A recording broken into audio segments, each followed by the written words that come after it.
নমস্কাৰ, আপোনালোকে চাই আছে অৰুণোদয় অসম আৰু ষ্টুডিঅ'ত মই সুলক্ষিনা। মাঘ বিহুৰ প্ৰাক্ষণতে ককা আইতাৰ মুখত জিলিকিল এমুকুৰা সুখৰ হাঁহি।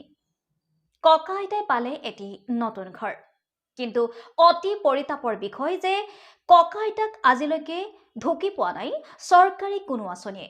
সবিশেষ জানিবলৈ চাওঁ আহক আমাৰ আজিৰ এই বিশেষ প্ৰতিবেদন।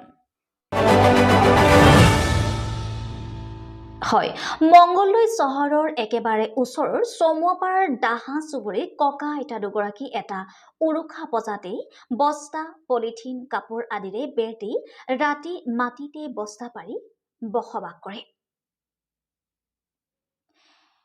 প্ৰায় দুমাহ পূৰ্বৰে পৰা বিভিন্ন সামাজিক মাধ্যমৰ জৰিয়তে কমিৰাম ডেকাৰ অৱস্থাৰ কথাটো গম পাই মানুহে মানুহৰ বাবে নামৰ সামাজিক সংস্থাটোৱে ব্যৱস্থা কৰি দিলে এটি ঘৰৰ।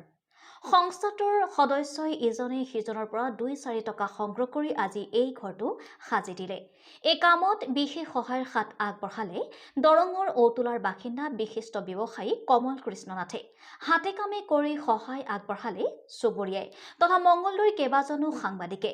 মানুহে মানুহৰ বাবে দৰং অসমৰ সম্পাদক জিতুমণি চহৰীয়াৰ তত্বাৱধানত কামখিনি সম্পন্ন হ'ল।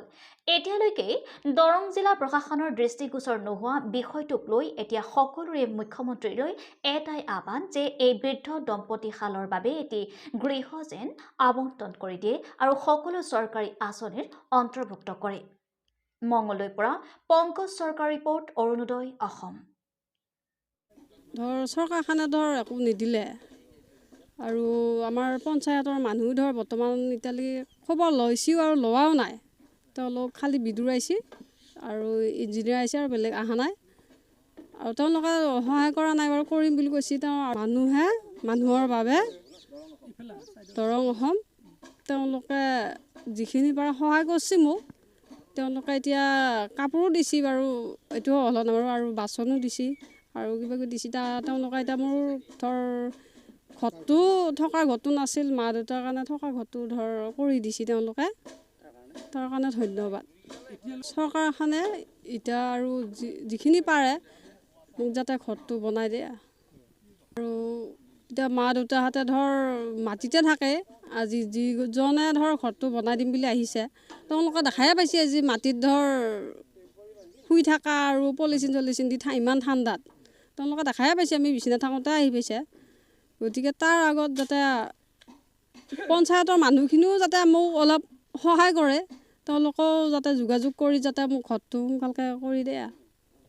ইয়াতে মই অনুৰোধ কৰিব বিচাৰোঁ, আমাৰ দৰং জিলাৰ প্ৰশাসন এতিয়াও নিমাত বুলিয়েই ক'ব লাগিলে এই দিশত তেওঁলোকে এটাও পদক্ষেপ লোৱা দেখা যোৱা নাই। গতিকে আপোনালোকৰ চেনেলৰ জৰিয়তে তেওঁলোকক মই কাতৰ অনুৰোধ জনাব বিচাৰিছোঁ, এওঁলোকৰ দৰিদ্ৰতা আৰু পৰিস্থিতিৰ ওপৰত অলপমান চকু নজৰ দি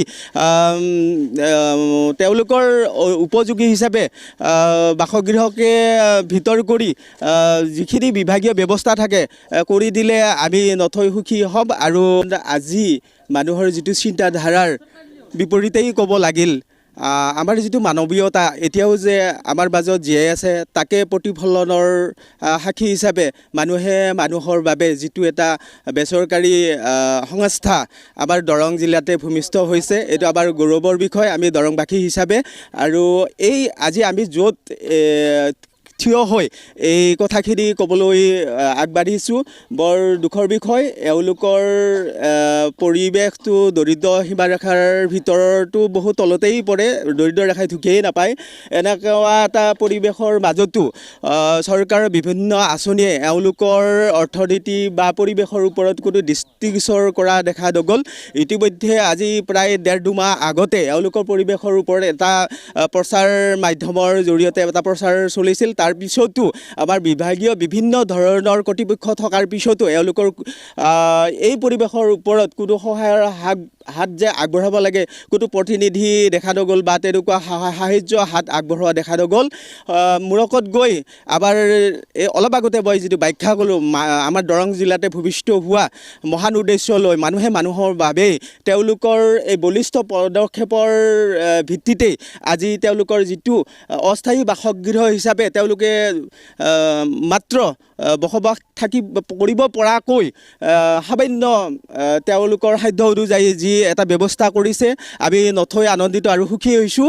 আৰু আপোনালোকে কৈছে যিটো সময়ত সমগ্ৰ উন্নয়ন বা আমাৰ বিকাশ বুলি কৈ আছে সেই সময়তে এই পৰিয়ালটো এটা চৰকাৰীভাৱে আৱাসগৃহ নোপোৱাটো বৰ দুখজনক কথা। কাৰণ আমি প্ৰত্যেকজন মানুহে যিসকলে প্ৰাপ্য তেওঁলোকে পাব লাগে বুলি ভাবোঁ, সেইটো ক'ৰবাত কিবা এটা কেনা লাগি আছিলে। কিন্তু আমাৰ যি মানুহৰ বাবে যিটো অনুষ্ঠান, সেই অনুষ্ঠানৰ পৰা যেতিয়া গ্ৰুপত দিয়া হৈছে, বিশেষভাৱে তেখেতসকলৰ এটা ঘৰৰ ফটো দিয়া হৈছিলে আৰু তাৰ পৰাই গ্ৰুপৰ বহু মানুহে আৰ্থিকভাৱে সহায় কৰাৰ কাৰণে সহমত প্ৰকাশ কৰিলে। আৰু যিটো মানুহৰ বাবে কৰি আছে দৰং জিলাৰ বিভিন্ন ঠাইত যেনে কিতাপ বিতৰণৰ পৰা আৰম্ভ কৰি, এইটোত আমাৰ ঘৰৰ কথা আমাৰ নাছিলে, কিন্তু যেতিয়া তেওঁলোকৰ অৱস্থাটো দেখিছে তেতিয়া সম্পাদক আৰু সভাপতিৰ আমি অনুমতি লৈছিলোঁ যিটোক সেই হিচাপে ছাৰ্ভে কৰিবলৈ দিয়া হৈছে জিতুমণি চহৰীয়াক। আৰু আমাৰ এজন বিশেষ ব্যক্তি আছে, তেওঁ ঔতলা নিবাসী কমল কৃষ্ণ নাথ বুলি। তেখেতৰ দেউতাকে যিখিনি আমাক সাহস দিছে, সঁচাকৈ আমি ভাবিবলৈ দেৱন নাথ, তেখেতে ইয়াৰে বহুতখিনি দায়িত্ব লৈছে। আৰু বহুতে আছে যিসকলে পাব নালাগে তেওঁলোকে পাইছে, যিসকলে পাব লগা আছে তেওঁলোকে বঞ্চিত হৈছে। এইটো চৰকাৰীৰে হওক বা চৰকাৰী যিসকলে নিয়োজিত কৰিছে এই কামত, তেওঁলোকৰ অৱহেলাৰ কাৰণে আমাৰ দৰে এওঁলোকৰ দৰে পৰিয়ালবোৰ ৰৈ যায়। বিশেষ আমি পটকৈ এইখিনি কথা ক'ব নোৱাৰিম, যিহেতু আমি এটা নিৰ্দিষ্ট ঠাইৰ পৰা আমি কিছুমান কথা ক'ব পাৰোঁ। এওঁলোকৰ কাগজ পত্ৰ যদি সম্পূৰ্ণ ঠিকে আছিলে, যদি ছাৰ্ভে কৰিব আহিছিলে, সেই কাগজ পত্ৰ যদি তেওঁলোকে ঘৰ পোৱাৰ যোগ্যতা আছিলে, যদি পোৱা নাই তেতিয়াহ'লে এইটো দুখজনক কথা। আৰু যদি কিবা কাৰণত যদি সেই কাগজখন বা যিটো বস্তুৰ প্ৰয়োজন চৰকাৰীভাৱে সেই ব্যৱস্থাটো কৰি দিব লাগিছিলে। যিসকলে ইয়াতে নিয়োগ কৰিছে মানুহখিনিক যে ছাৰ্ভে কৰিবলৈ কিছুমান আমাৰ নিশ্চয় প্ৰতিনিধি আহে চৰকাৰীভাৱে, যে কোনে পাব লাগে, পঞ্চায়তৰ জৰিয়তে হওক বা ৱাৰ্ড মেম্বাৰৰ জৰিয়তে হওক, এনেকুৱা প্ৰতিনিধি থাকে, তেওঁলোকক কিয় ছাৰ্ভে নকৰিলে? আৰু যদি কৰিছিলে তেতিয়াহ'লে এওঁলোকৰ কাগজ পত্ৰ কি প্ৰয়োজন আছে তেওঁলোকক অৱগত কৰিছিলেনে? মই কিন্তু চৰকাৰী দৃঢ়ভাৱে কৈছোঁ, এওঁলোকে আঁচনি দি আছে, আঁচনি পাই আছে, বহুতে পাই আছে, কিন্তু যিসকলে প্ৰাপ্য তেওঁলোকে পাইছে কি নাই সেইটো আপোনালোকে প্ৰশাসনৰ জৰিয়তে মই বিচাৰোঁ এটা অনুসন্ধান হ'ব লাগে বুলি মই ভাবোঁ। কাৰণ বহুতে দেখিছোঁ এনেকুৱা ঘৰ অকল ইয়াতে বুলি নহয়, হয়তো বিভিন্ন ঠাইত আছে। আমাৰ ইয়াৰে মাজতে আমি এক ঠাইত গৈছিলোঁ, তাতেও দেখা পাইছোঁ তেওঁলোকৰ থকালৈ ঘৰ নাই এটা। এই অৱস্থাত যদি মংগলদৈ চহৰৰ পৰা বেছি দূৰো নহয়, হয়তো 10 কিলোমিটাৰ হ'ব আমি যিটো গাঁৱত আজি উপস্থিত হৈ আছোঁ, তাতে এনেকুৱা কোনো ব্যক্তি নোলাল নাই তেওঁলোকক ছাৰ্ভে কৰি কাৰণে এটা ঘৰ দিবলৈ। বেছিটো একো বিচৰা নাই, যিহেতু চৰকাৰী আঁচনিত ঘৰ এখন পোৱা যায়, সেই ঘৰটো তেওঁলোকক কিয় দিয়া নহ'ল? যদি কাগজ পত্ৰ যদি কিবা প্ৰয়োজন আছিলে তেওঁলোকক অৱগত কৰিব লাগিছিলে। এই ক্ষেত্ৰত মই আকৌ কৈছোঁ চৰকাৰক, আৰু মই মাননীয় মুখ্যমন্ত্ৰী মহোদয়ক মই কৈছোঁ বাৰে বাৰে, আমাৰ মানুহখিনিক আপোনালোকে অতি সূক্ষ্মভাৱে আপোনালোকে চালি জাৰি যিসকলৰ ব্যক্তিৰ প্ৰয়োজন তেওঁসকলক এটা আৱাসগৃহ দিবলৈ আপোনালোকে যেন খুব আপোনালোকে যোনটো তদন্ত কৰে বুলি কয়, যোনটো কাগজ পত্ৰ পৰীক্ষা কৰে, খুব সূক্ষ্মভাৱে কৰি কাৰণে তেওঁলোকক দিবলৈ মই অনুৰোধ জনালোঁ।